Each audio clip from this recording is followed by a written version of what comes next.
5, 4, 3, 2, 1, 0. Ignition. Liftoff. My name is Matthew Barnes. And I'm Ty Shad. In baseball, there's a location known as the bullpen, where pitchers can warm up before they take the mound. But it ends up being a place where guys just chew bubblegum, build brotherhood, and talk sports. This show is our bullpen. Just two guys who love sports tackling the big topics. So come join us. There's plenty of room in here. We'd love to have you along. This is The Bullpen on WACW. I mean, Kentucky's playing great ball, and I think that they'll take care of business with Kansas. I know Kansas kind of had their number the past couple of years in the regular season matchups, but I mean, this one's at Rupp, and that's always a game changer. I think that they get a little bit of home cooking when they're at Allen Fieldhouse, but at Rupp, I think they'll take care of business. They're playing great ball, and yeah, Quade really gave you guys a huge Christmas gift, honestly. I mean, hate to say it for the kid. I mean, it's not that he's a bad player. He just did not fit with your offense at all. And so, yeah. What do you think about it, Sam? Well, I think Kentucky's playing good basketball. Obviously, there were some bad losses. Seton Hall and Alabama were not good losses. Games we should have won. But you can't look back now. Yeah, you can't look back now. But big wins over North Carolina and Louisville. Those are two games we really want to win every year. Getting Auburn on the road was a big win. Kansas is going to be kind of the big game to see kind of where we are right now. Are we finally turning the corner to playing great basketball, or is there still some edges that need to be kind of ironed out? Good stuff. Let's roll on. You're good? My good, a bit unconventional from the world of the NFL. My good, the man, the myth, the legend, Tony Romo. Tony Romo correctly predicted the outcomes of 23 plays before they happened while commenting on the AFC Championship. It was just incredible to watch him basically call what the Patriots were doing on offense, just based on symbols and audibles, and it was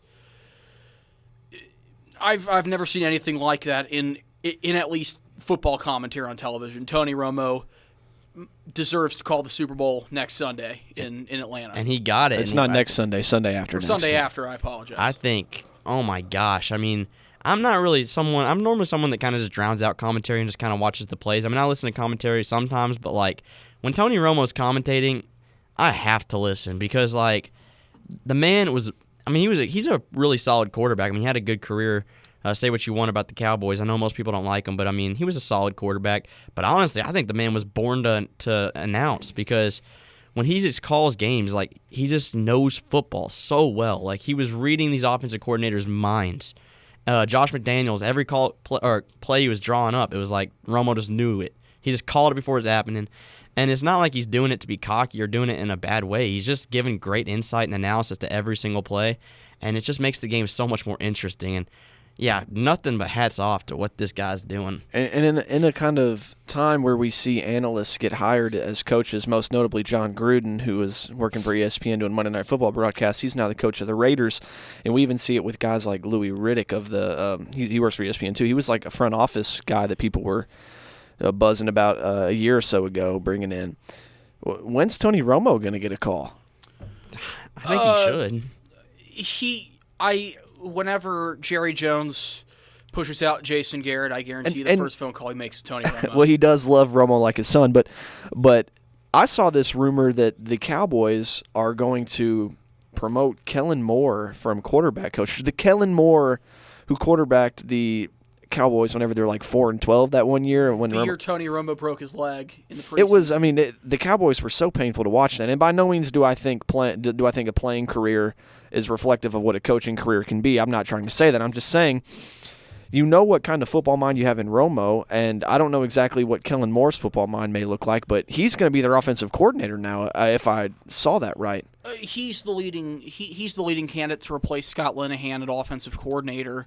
Scott Linehan got forced out after much push back against Dallas Cowboys fans, potentially re-sign him to an extension. I just wonder if Tony Romo's sitting at the house like, what's going on Come there? on, Like, the guy where's who was my backup quarterback is the offensive coordinator. Granted, as a football fan, I would love to see Tony stick with broadcasting as long as he can, because I learn more watching games whenever he's talking, and that's not something I can say about many commentators. So he's enjoyable to listen to. He's insightful, and I learned something. I mean, I think that he could make a football team better if he was a coordinator or a coach. But if he's listening, I'd like you to stick around, Tony. Time you can will stay tell, on CBS. but I mean, honestly, does he even want to be a head coach? I know he get paid quite a bit, get the status, but I mean, he's so good at what he's doing right now, and he seems to be happy. So I mean, I don't know if he'd even want to be a head coach the way he's announced, and he's killing it, and he's getting a lot of attention for it, and it's so deserved. I mean, yeah, say what you want about the man's playing career,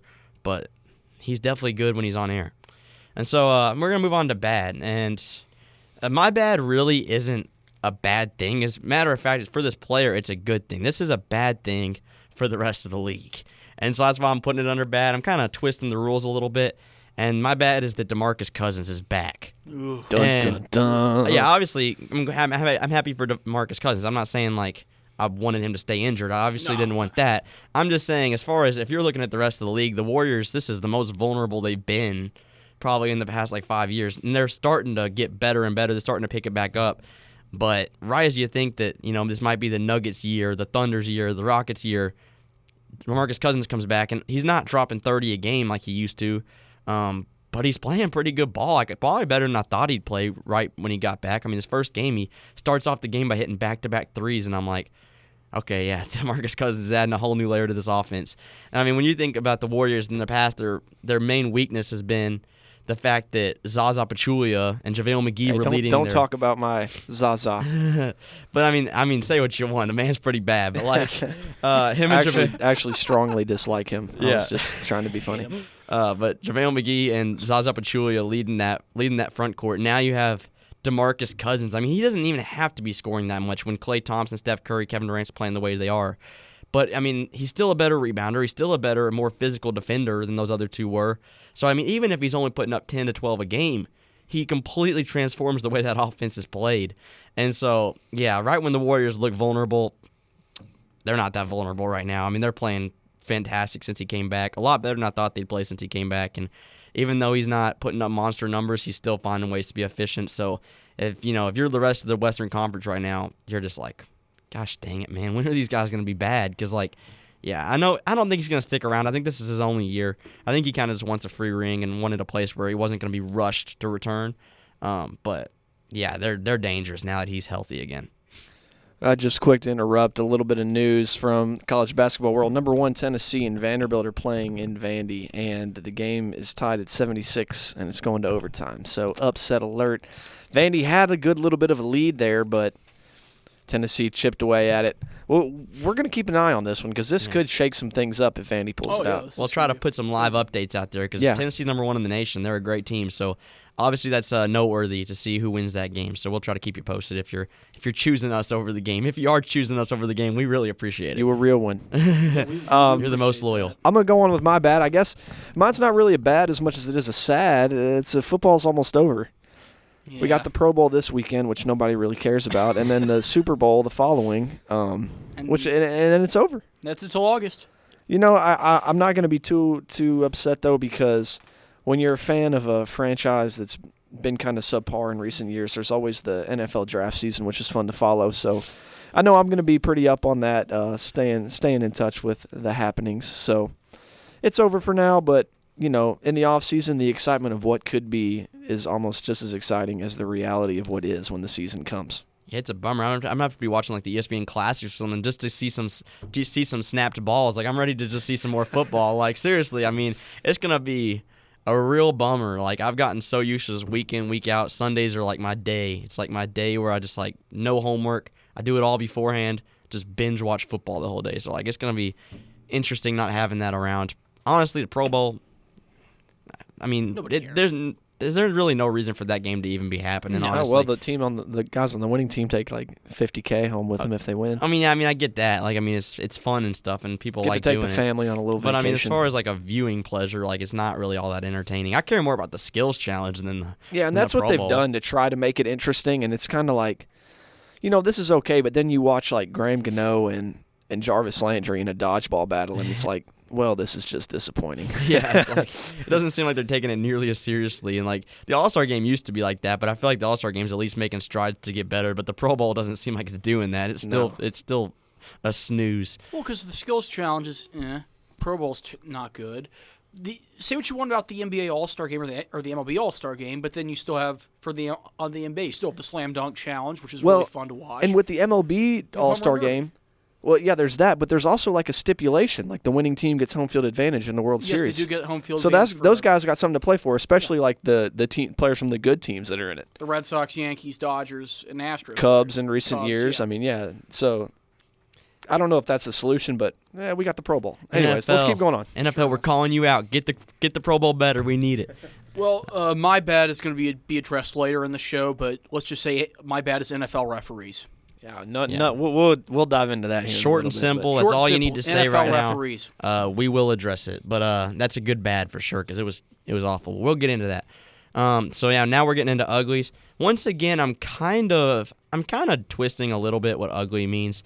For me, this was actually kind of entertaining. As far as the behavior itself, it's ugly, so that's why I'm putting it there. But the other night, the Phoenix Suns, who are a terrible franchise, terrible team, played the Minnesota Timberwolves, who also really aren't that hot. And Gorgie Jang, a man I'm a little sentimental towards because he was on the Louisville team that won the championship, kind of gotten a little bit of a...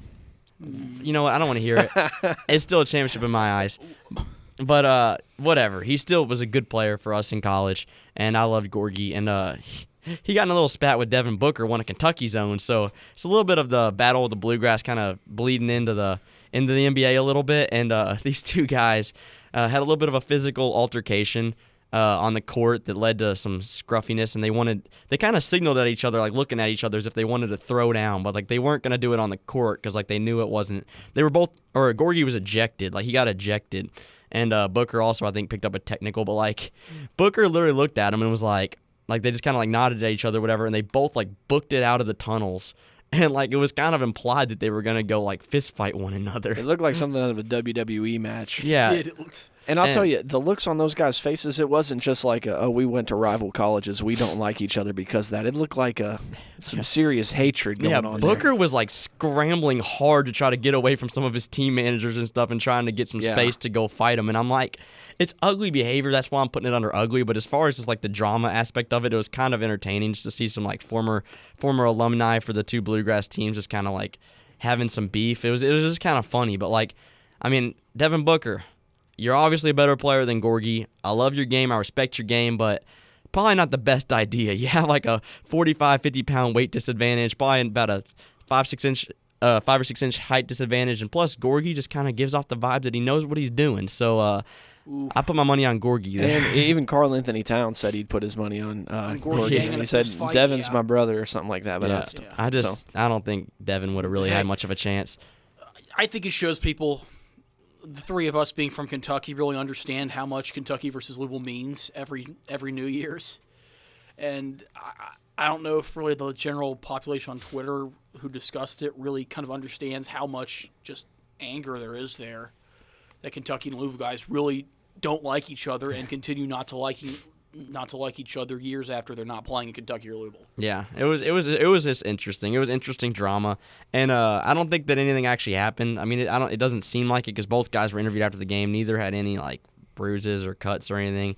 I don't think it actually ended up meaning anything. It was just funny just to see the fact that it got close to that, and like, I don't know, it was just interesting. Yeah, apparently security like kind of tried to form a barrier there, so they didn't. There wasn't actually a fist fight that occurred, Yeah. but it was teased for sure. it was. All right, Ty, what's your? Yeah, so mine, I don't want to step on your toes here, Matthew, and talk about something I don't know, but I'm going to go into UFC.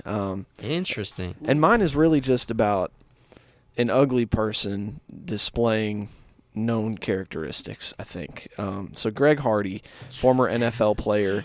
This guy's been in trouble for just about everything in the book. Most notably, he had a really bad domestic violence case that came up a few years back when he was with the Cowboys, 2 of them even. And that kind of ended his NFL playing days. So now he's wanted to create a UFC career for himself because he's a very tough guy, and that's been known. He's displayed that characteristic quite often. So he gets in the octagon. It's his first match, I believe, and he just goes up and delivers this brutal knee to the back of Alan Crowder's head. Disqualified, and he got booed out of the arena.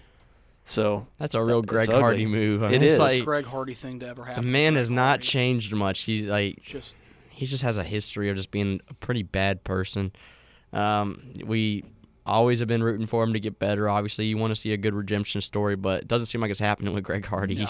He's still a pretty bad man. He faced a guy that really was just signed to UFC on a one-fight deal just to get beat up by Greg Hardy, and got disqualified for beating him in the back of the head. So, there's really no excuse for it. There's no excuse for what Greg Hardy has done or what he continues to do.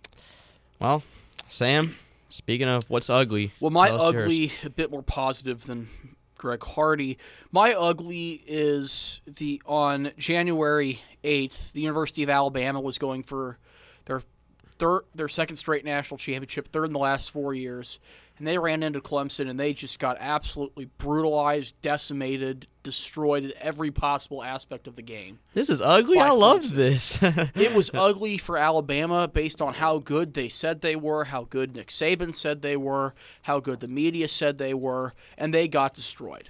Yeah. Absolutely destroyed. It was ugly. It was not it's a good game if you don't like Bama and you don't like Clemson, but as terms of just watching as a football fan, it was an ugly game to watch. I think that's the way to look at it. Yeah. Just if you didn't have a bone in the fight, well, it really if you didn't have a strong hatred for Alabama or you weren't a Clemson fan, it just wasn't fun to watch. Yeah. No, it was just absolute. Clemson was marching the ball down the field. Alabama couldn't do anything. The final score was 44-16.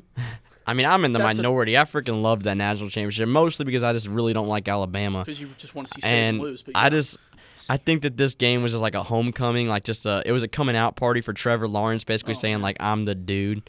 And like I was telling Ty this a couple of days later, and he was like, "All right, buddy, slow your horses."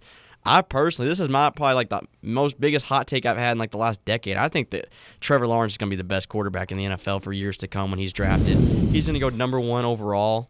And I think the dude is going to be a monster. Him and Patrick Mahomes are going to tear the league to shreds, and Baker Mayfield. But I'm telling you, I have so much faith in this dude. The frame, he's got a cannon of an arm. He's just got great decision-making skills. He seems like he's poised and he's mature. I mean, I just think he's the total package. I would want to draft him if I'm a team that has a bad quarterback.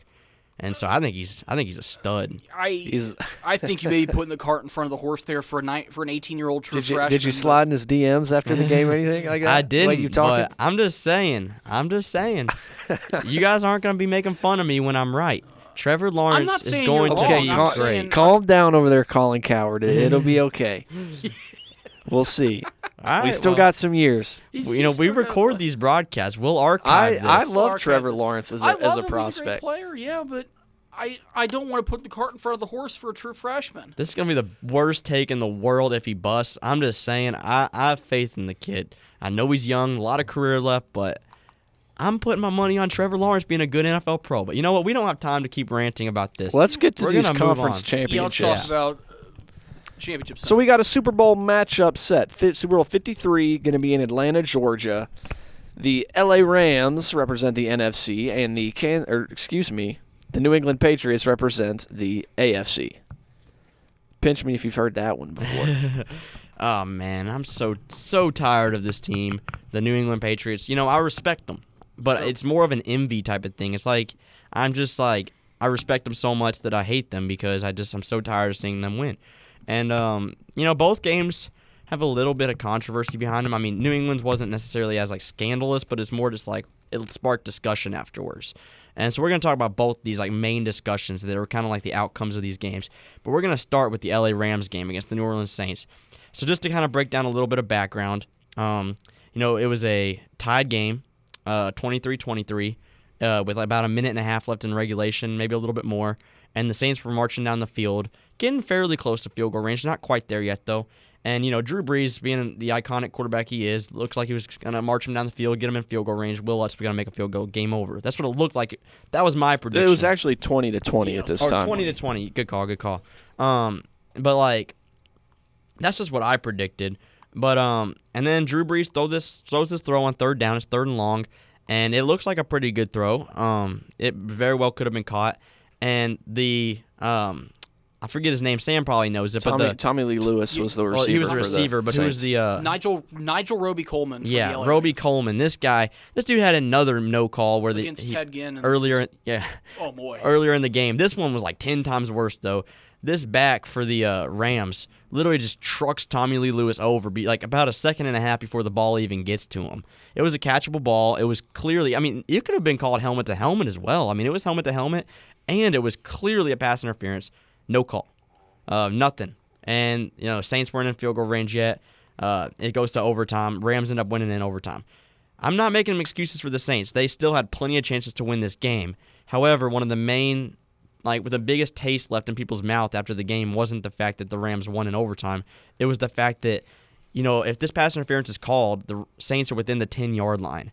And they could essentially just run the clock out and kick a last-second field goal. The Rams didn't have a timeout left. It would have been very no time left. And so the Saints could have just ran it down to 5 seconds or whatever, called a timeout, let Will Lutz, who's one of the best kickers in the league, or Will Lutz, make a 25-yard chip shot, which I had full faith in him of making, and the game would have been over. The Saints would have won in regulation. This no call is being regarded as one of the worst no calls of the past century. It's gonna probably go down in history. It's just a terrible, terrible mistake. And the referees literally called up Sean Payton afterwards and was like, "Yeah, we missed that one. We're sorry about that." They legitimately admitted fault. And so it's just a real shame for the Saints. But we have a few little questions that we're gonna bring up about this. And first one really is kind of like what I just said. Do you think this is one of the worst officiating mistakes you've ever seen? I think it's a big mistake. Missed calls happen all the time in every sport. What's so unfortunate about this was because this was a Super Bowl. This was to go to the Super Bowl. I saw a clip of Sean Payton on the sideline immediately after the call didn't happen. He's telling the referee, that's a Super Bowl call. And I don't think he could have said anything truer in that moment. If this is a regular season game, we just pass it along and it's whatever. But since this was in the NFC Championship, where calls should not be missed that affect the outcome of a game like this one had the potential to do, it's just tough. And really it's that way anytime you're in historic moments. Another call that comes to mind is Jim Joyce and Armando Galarraga's perfect game back in the day when the guy was clearly out and he called him. He was out by He called him, said, we don't need to go into that, but these mistakes that happen in key moments really stick with us and can ruin an official's reputation. So I will say that it is one of the worst missed calls I think I've ever seen. It was pretty blatant. It was terrible, but I'm going to offer a caveat. In that game, there were 137 plays.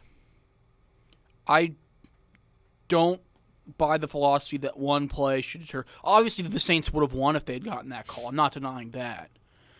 But there are other plays that the Saints had that they should have made better on if they really wanted to make sure it didn't come down to that. That's a good point. Again, the Saints got the ball to start overtime and threw an interception. You can't say – a Saints fan cannot say that call cost us the game. It cost you the chance to win it earlier, but you definitely still had chances in the game. You could have stopped the Rams and not let them get the – You got the coin toss. You got the ball to midfield. Drew Brees throws an interception. That's what cost you the game. Yeah, really, the interception, which wasn't really Brees' fault he that got much. Hit as the ball came out.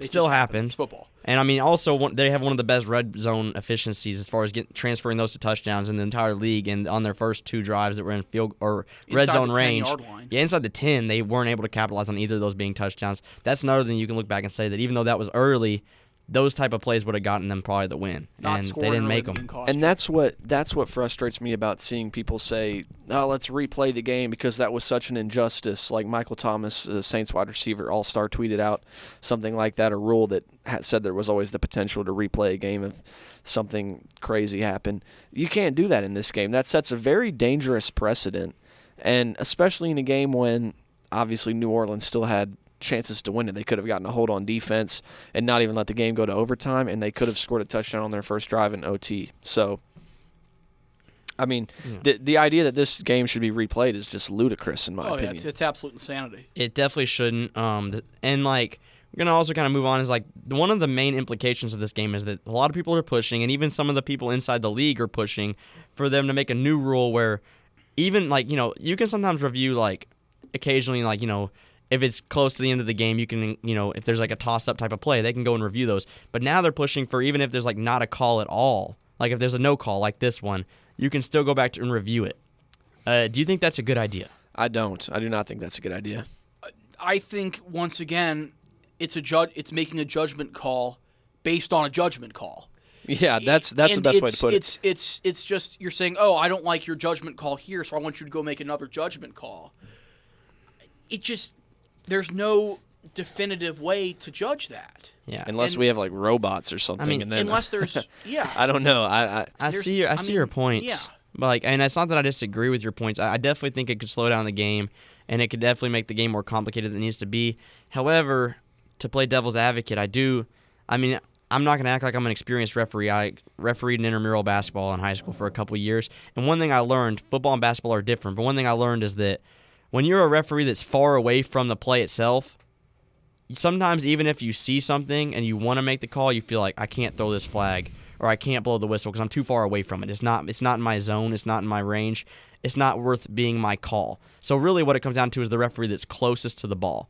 And if you have one referee who, I'm not trying to throw out any conspiracies. I don't think there are any conspiracies. I just think the ref missed the call. However, there are times where people claim that the refs are biased or there's home cooking. Whenever you're putting that big of a situation into one person's hands and you're not allowing the other referees, like all the entire referees in the game, to kind of like give their 2 cents on like what they think it should be, you're not making this a committee decision. You're making the decision of the one referee that's close to it. This one referee was like 5 feet from the play. He was right next to it, and he just didn't blow the whistle.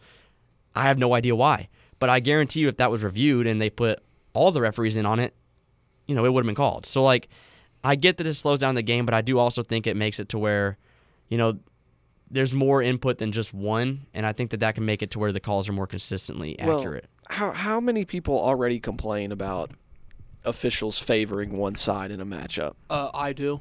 People do all the time. Everyone does. I do it all the time. And how much worse is it going to be if we say, okay, there was no flag here or there was a flag thrown here. Let's go to the monitor and review it.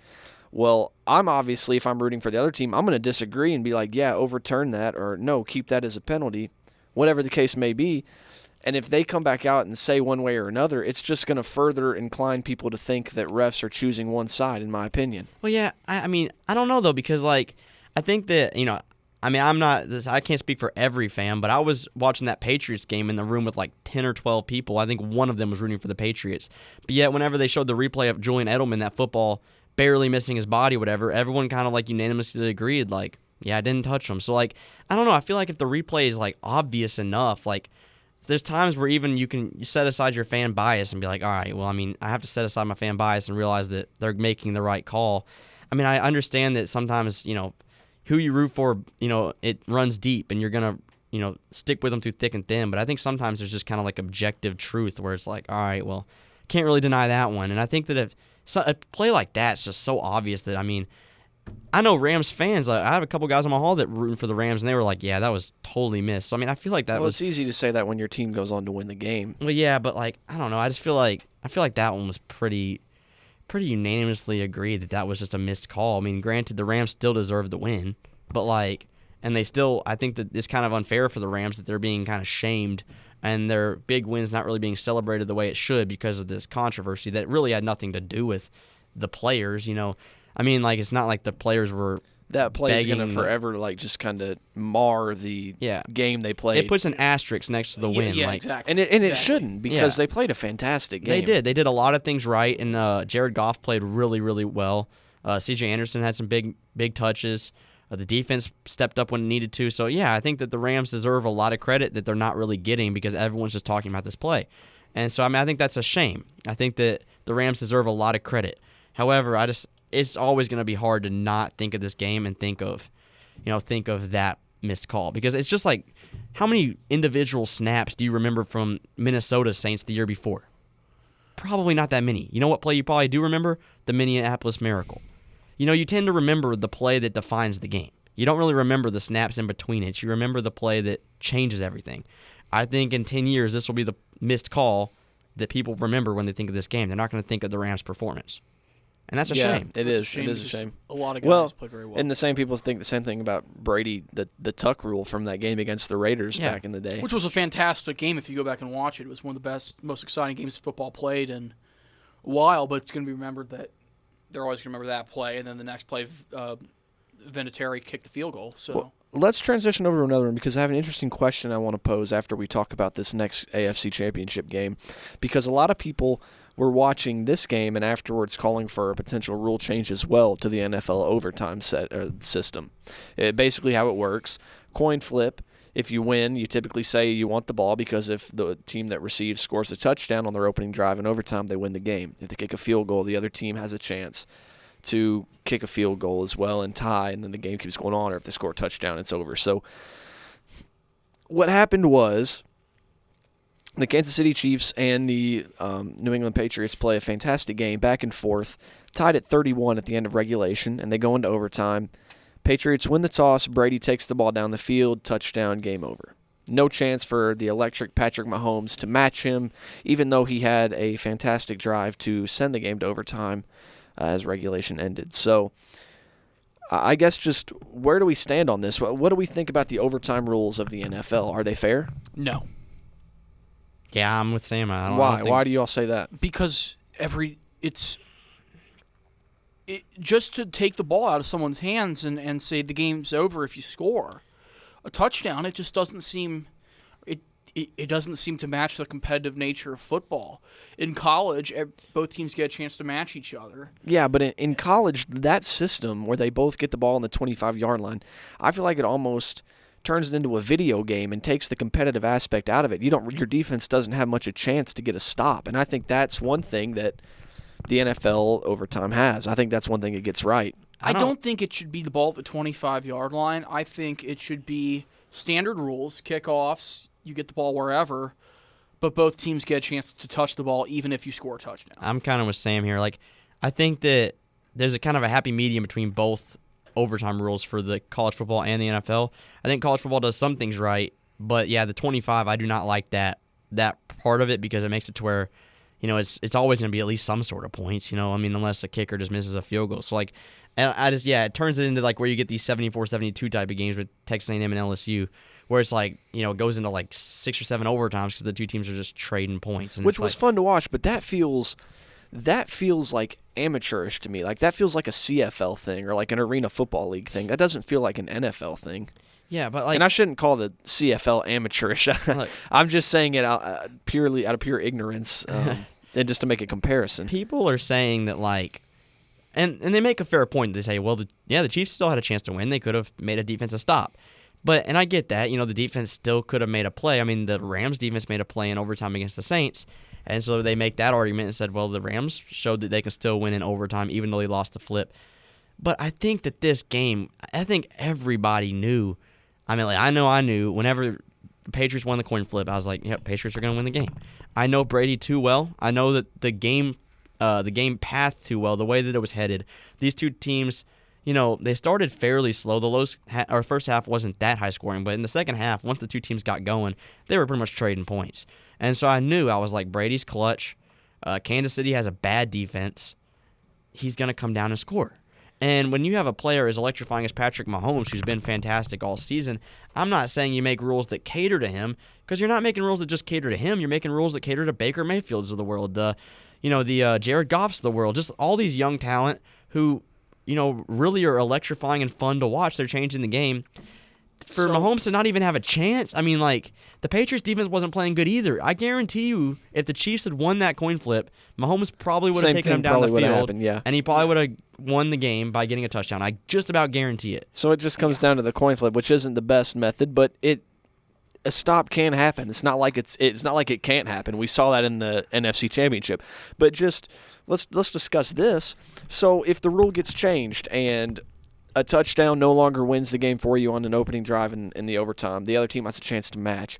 Say they go score a touchdown, where does it end at that point? So this is We're pretty much just playing college football rules except with the full field, and there's no way you can fit that into a 15-minute period. I've been thinking it through. I know that, you know, even live events still have run times, and eventually, you have to have an end. That's the biggest reason for scheduling. Yeah. They can't even show games that go into overtime during the regular season most times. Yeah. No, they have to And that's cut why it they have down to 4 ties, o'clock because they have ties in the regular season because, at some point you just got to wrap the game up. But like obviously in the playoffs, you can't have a tie. Someone's got to win. Think about how many But- ties we had this season. Yeah, we had a lot.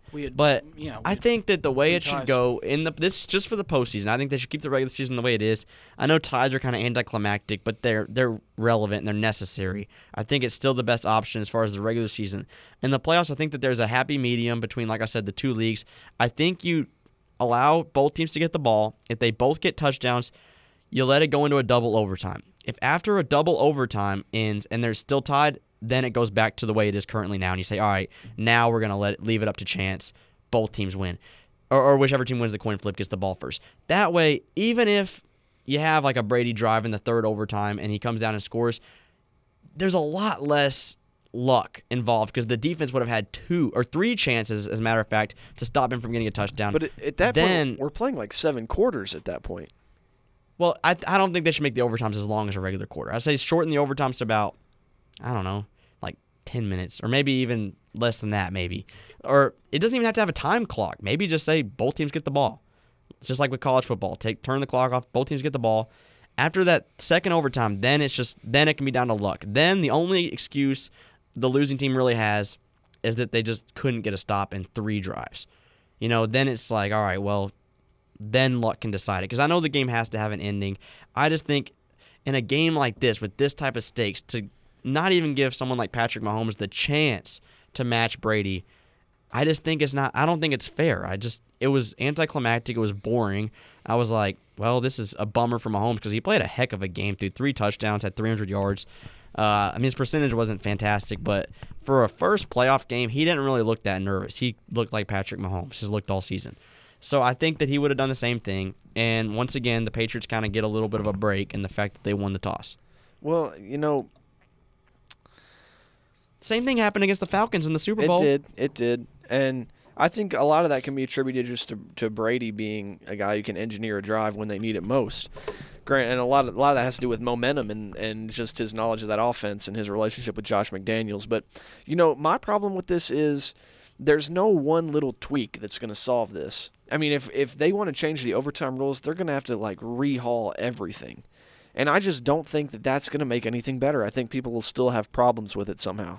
Yeah, I mean, it's not going to be perfect. I get that. But this is pretty far from perfect right now. I think that there are solutions to at least make it respectable. It's like it's still not going to be flawless, but at least it'll give both teams a chance to make excuses that are based on other problems rather than that. And here's another question: are we just upset about this because it was Brady that won it? What if Mahomes went down and scored first? Would we be saying, "Oh, they didn't give Brady a chance to tie it up"? That's a fair question. We would be happy. I was about to bring that up. So I think that people were just letting their personal vendettas against Tom Brady get in the way of them enjoying the outcome of a game, even if it was a fair thing that's been going on for I don't even know how long the NFL's had this rule. The NFL overtime rules have been in place since the 1976 season, so 42 years.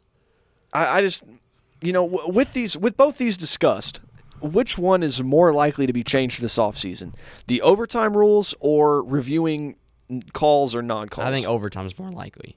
I think I'll disagree with that. I think I disagree. Review, because as you said, looking at what would have to change in the overtime, it would require almost a complete overhaul of the way we play football in overtime. So it would change all the strategy. So, I think a lot of coaches would still be GMs, owners would still be opposed to going to a college football system, even though if us fans, because we're not coaches, players, we just watch it on TV.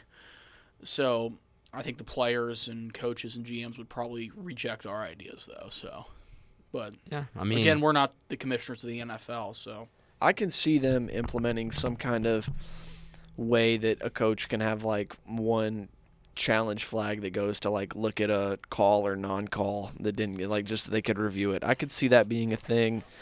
I just think that that's asking for a lot of revamping as well, and it feels like they've been experimenting with officiating for seasons upon seasons.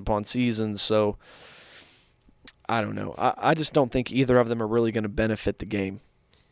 I think you definitely make a fair point, and you kind of put me in my place a little bit. That I agree that if Patrick Mahomes had came down and won the game, I would have been ecstatic just because I hate the Patriots, and I think that it's not just the overtime. The reason why people hate the Patriots so much is not just because they're good. It's just like it seems like they get these breaks a lot. I mean, how Like Julian Edelman somehow not touching that ball. You run that Julian Edelman play on that punt return 1,000 times. That touches his arm or leg or knee or any part of his body. 950 of them. I mean, it's like that thing missed his body by like a centimeter. Which like, we got to commend the officiating, and they got that call right. They got the call right. It was the right call. It was the right call. But it's one of those Patriots moments where it's just like, only the Patriots would have that happen to them. And then what about how Tom Brady throws a game-ending interception?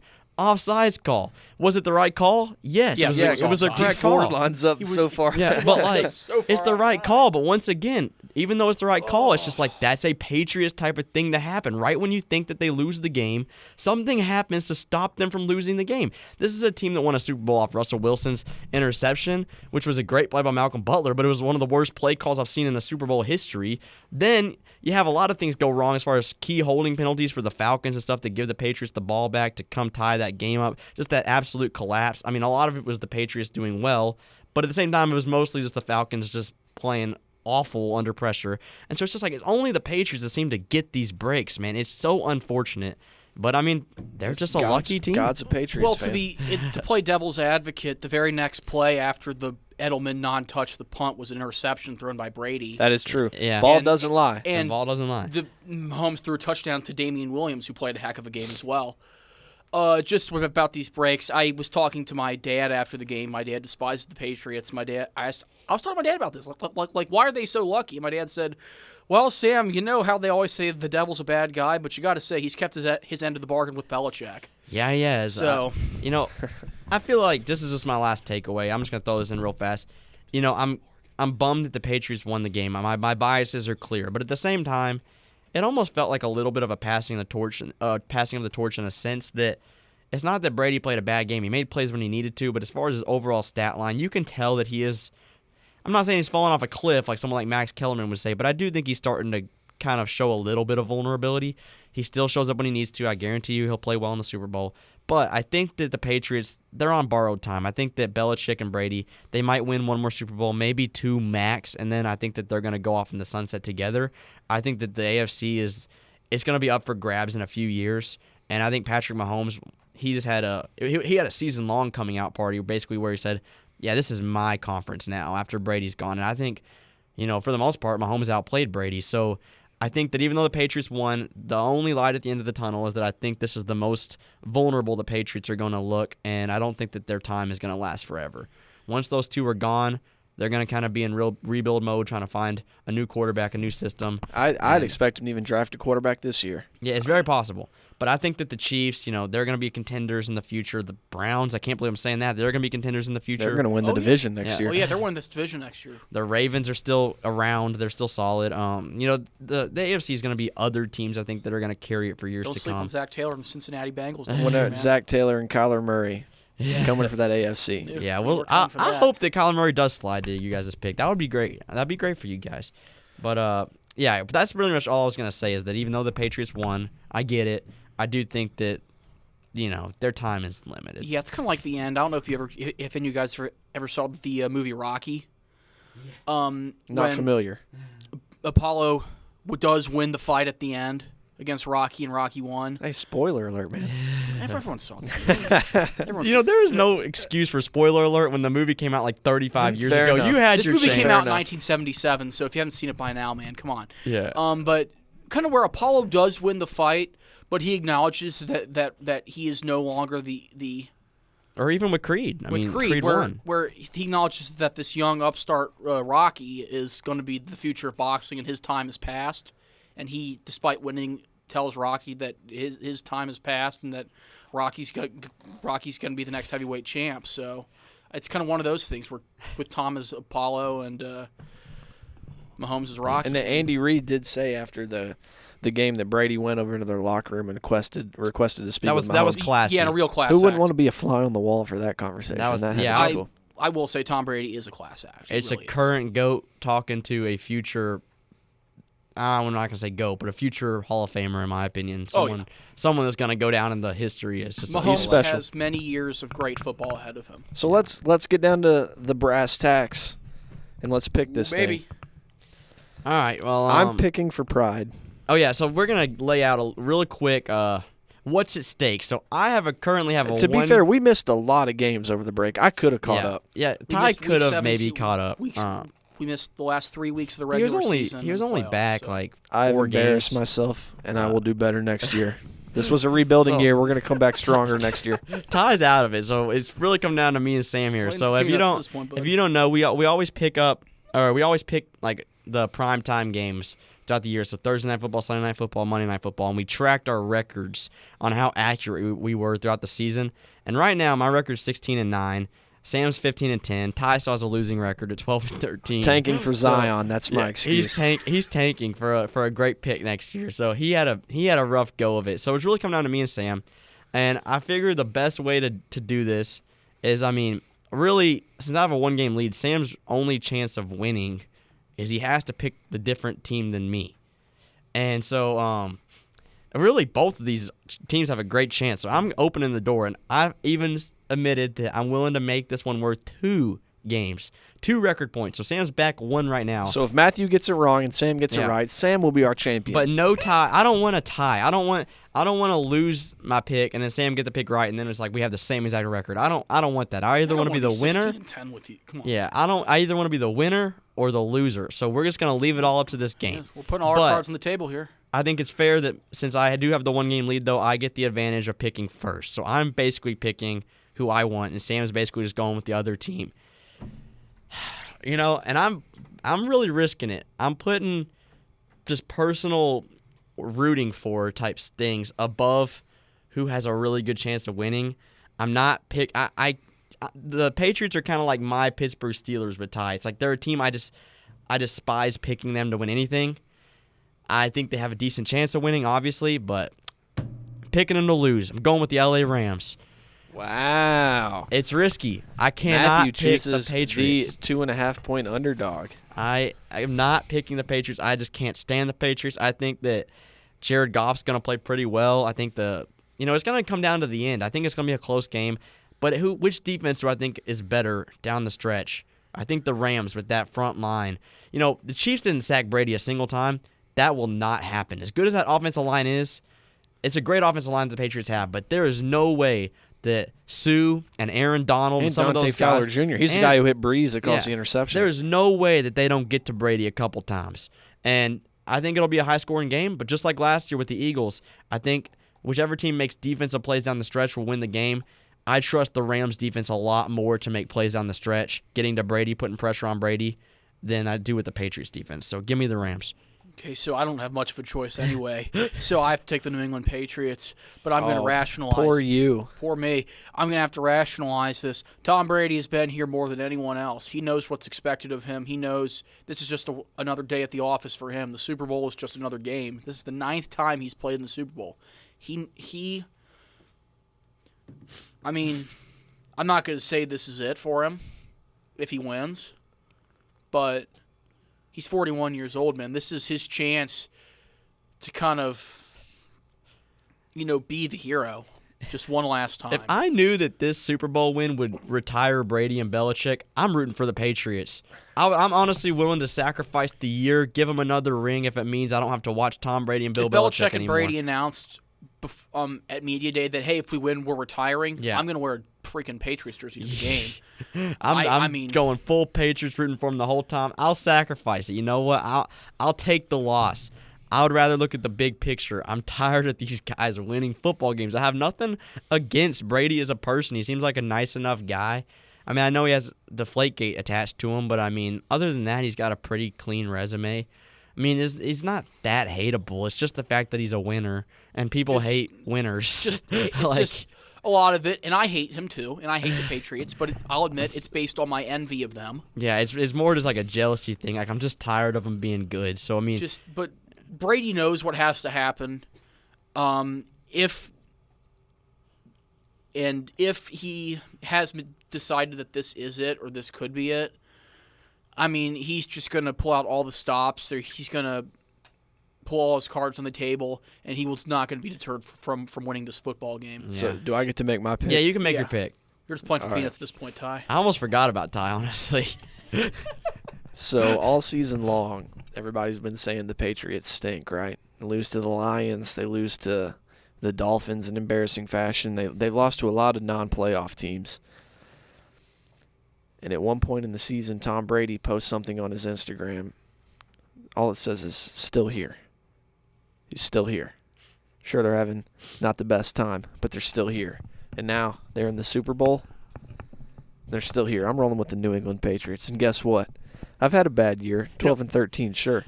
But I'm still here. It's easy to say this. I am still You're here. one of the. And I'm going to be here. You're like an outlier of society that actually doesn't hate the Patriots. I just appreciate greatness. Yeah, you know the Patriots are like your chance to like, you know, just experience what the good life every now and then, isn't it? You know, yeah, it is. It's refreshing. I'm going to say this. I'm going to sit in this exact same seat in the studio next year whenever I'll have the best record picking the Super Bowl winner, And which you're will gonna be the pick Cincinnati Bengals. Bengals. Yeah, It you're will gonna be, pick yes. the Bengals. Zach And I'm Taylor, gonna say, Kyler Murray going straight to the Super Bowl. Still here. I'm still here. You know, Ty, Go Pats. we appreciate your gutsiness. Just to let you guys know, Ty was the guy all year where me and Sam would just go with like the logical pick, most likely the favorite, the team that just seemed to be better. And then here's Ty, like literally just making some just Heart crazy overhead. heart pick. Well, and I think it also hurt that the Steelers won most of their primetime games this year. And they had like 5 or 6 of them, and every single time they had a primetime game, Ty picked against them. So, I mean, he shot himself in the foot a little bit, knowing that Big Ben is a Nah, good. I beg to differ, man. I slept much better that night knowing I didn't pick At the least Steelers. Ty, Ty could sleep well at night knowing that he still had his integrity. Yeah. You know what? I appreciate a good heart pick. I'm just saying it hasn't been good for you this year. We'll see if you adjust your strategy next year. But that's really all we got for the show. But I do want to fill these last couple minutes. Ty, I'm assuming that Tennessee game, I haven't checked my phone, but I'm assuming it's over now. Who won? It's over. Tennessee pulled it out, and it was a gutsy, resilient win. It wasn't easy at all. Vandy was up by like 5 with a minute or so to go, and Tennessee scrapped and pulled it out, man. So they won by like 4 points, I think. Definitely not their best performance of the year, but definitely one that took a lot of heart and grit to pull out. You know, Vandy. I was telling you guys before the show, Vandy's a really tough place to play. I know that they have a record of 9-8. They're not that good. They haven't but, won a game in the SEC this year but either. At the same time, I mean, have you ever seen their home court? Like, just the way it's shaped, just the whole layout of the place, it's bizarre. Like, your depth perception would have to mess with you.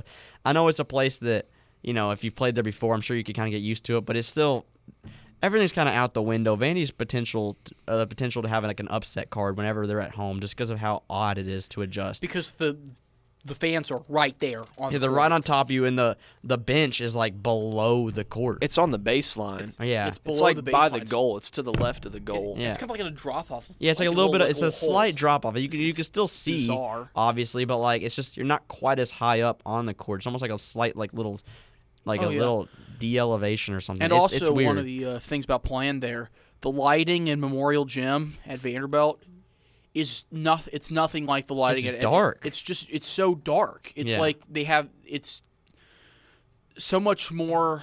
It's just so radically different than any other gym or any other arena in college basketball.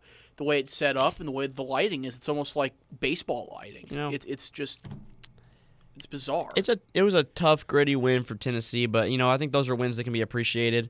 It doesn't really pass the eye test as far as looking impressive to barely get past Vanderbilt, but you know I'm all in on Tennessee this year. I mean I don't necessarily have them in the championship right now, but I definitely think that they're Final Four contenders. I think they're the real deal. Yeah, they're still very, very good. I think they have. I think they have it Grant all. Williams had like 40 something. Grant Williams is a stud. I mean that kid, he's gonna be a really, really solid NBA player. I'm not saying he's gonna be like, you know, an all-star, but I'm saying he's gonna be in the league for years to come, and he's gonna be relevant. Hey, don't sleep on Admiral Schofield. He's good too.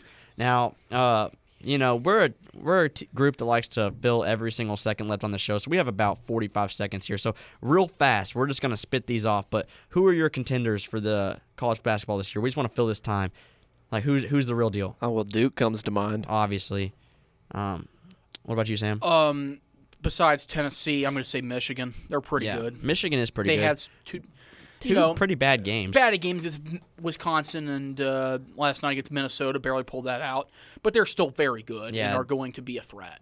I don't want to jump all over them just for the past couple games. Teams go through slumps. They're still definitely impressive. Yeah, I think that really the three teams that are at the top should be. They're the three best teams in my opinion. Tennessee, Duke, and Michigan. But I think don't sleep on the Zags. They've impressed me this year, despite having a little bit of ups and downs. But for the most part, the Zags are still good. And I don't trust Virginia in the postseason whatsoever. But as far as a regular season team, I think they've looked pretty impressive as well. But that's about all we got.